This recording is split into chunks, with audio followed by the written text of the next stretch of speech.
یہ جنگ فتح دمشق کے فوراً بعد شروع ہوئی۔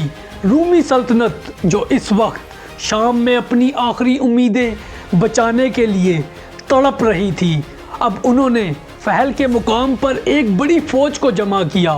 یہاں کی زمین دلدلی تھی، پہاڑی گھاٹیوں سے گھرے میدان تھے اور رومیوں کا خیال تھا کہ مسلمان اگر اس طرف آئیں گے تو انہی دلدلوں میں پھنس جائیں گے۔ دمشق کے زوال نے رومیوں کو مکمل توڑ کر رکھ دیا تھا اور اب وہ اس خطے میں اپنی باقی بچی ہوئی طاقت سمیٹ کر ایک فیصلہ کن جنگ کی تیاری کرنے لگے تھے۔ دوستو، دوسری طرف حضرت ابو عبیدہ بن الجراح نے دمشق کی فتح کے چند دن بعد ہی صورتحال کا جائزہ لیا اور انہیں خبر ملی کہ رومی جنرلز اپنی ساری شکستوں کا بدلہ لینے کے لیے فہل کے مقام پر ڈیرے ڈال چکے ہیں۔ اب رومن جنرلز نے تمام اطراف سے بھاگے ہوئے رومی لشکر کے سپاہیوں کو اکٹھا کیا اور قلعے کے دروازے بند کیے۔ انہوں نے دلدلی زمین کے پیچھے اپنی مورچہ بندی کی۔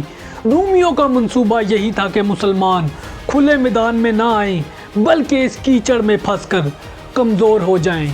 دوستو، اس ساری صورتحال کو دیکھتے ہوئے حضرت ابو عبیدہ بن الجراح رضی اللہ تعالی عنہ نے فوراً حضرت خالد بن ولید رضی اللہ تعالی عنہ کو آگے بڑھنے کا حکم دیا۔